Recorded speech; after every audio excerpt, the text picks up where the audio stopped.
Hey Pilgrim friends, Steve here again on day 30 of my walk. I just wanted to share probably one of the best experiences I had last night where I stayed. I came into the town of Ornans, which you can just see there in the distance.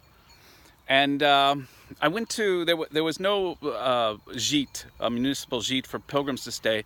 So I went to a cheaper hotel that another pilgrim had recommended. But when I got in, they sadly said they were complete, they were full, which I thought was a little unusual, but that's okay. I meandered down a few more meters to the tourism office where I've often got a lot of help. And when I walked in and explained I was a pilgrim and I needed a place to stay, she said, "Oh no, it's impossible. There's no rooms tonight." I thought, what? She said, "We are having a Native American festival. There's 50,000 people coming into this town this weekend. There's no rooms available in the whole town." And my heart immediately sank. I was really looking forward to enjoying this evening in this lovely town, and suddenly I saw myself sleeping on a bench somewhere or having to move on. She said, she said, oh, first she said, "Do you camp? Do you have camping equipment?" I said, "No." She said, "Oh." She said, "Okay." She said, "Let me try one thing." And so she makes a phone call, and I could hear kind of a positive response. And essentially, there's a couple that live off the grid just up in this mountain here. And they've got a little association of friends that they have, it's hard to explain because it seems to be in France. You can have an association that's private with membership of friends, and they can have drinks together, and it's kind of like almost like a social club. But they have a real commitment to pilgrims, and they have a small little cabin which they set aside for pilgrims.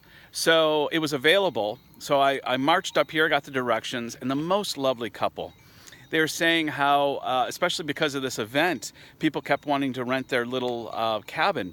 And they said, "No, this is for pilgrims. We set it aside only for people that are pilgrims coming through on the Via Francigena."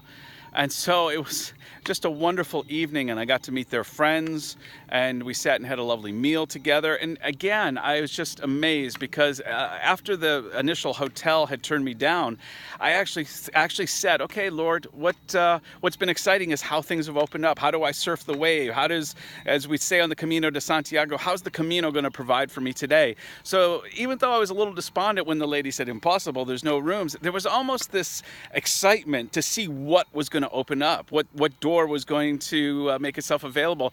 And as I was sitting last night having a mojito with about 6 or 7 of this couple's friends around a big table, just people telling stories and laughing.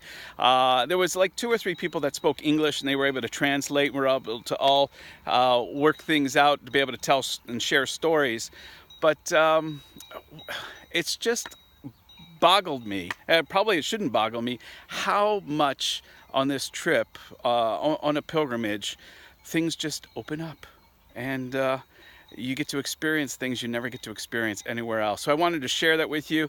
That's just a little of what happened yesterday, but just to share the little things that happen on the Via Francigena. Bonne route, and we'll see you in the next video. Bye-bye.